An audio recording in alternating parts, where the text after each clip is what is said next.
L'œuvre d'art est définie par son hic et nunc, son inscription dans une existence unique dans l'espace et le temps.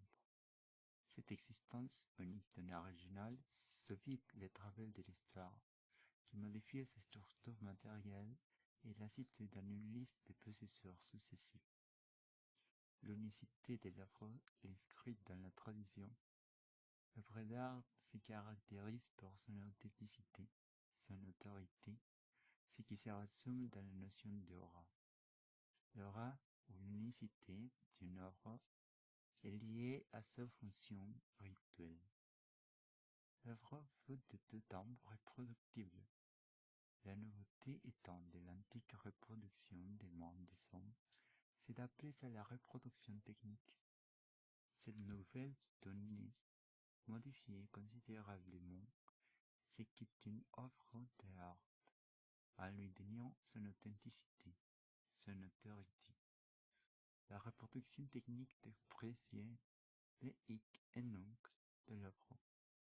Elle en fait dépérir l'aura.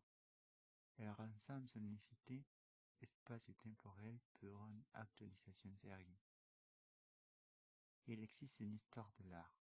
L'œuvre, d'abord marquée par les valeurs culturelles ou rituelles, par l'aura, dépérit avec la reproductibilité technique. Mais alors, avec l'art pour l'art, une œuvre privée des valeurs culturelles.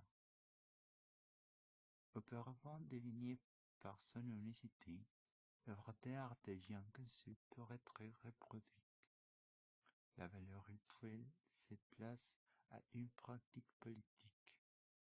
La réception de l'œuvre s'effectue soit en fonction de sa valeur culturelle, soit en fonction de sa valeur d'exposition.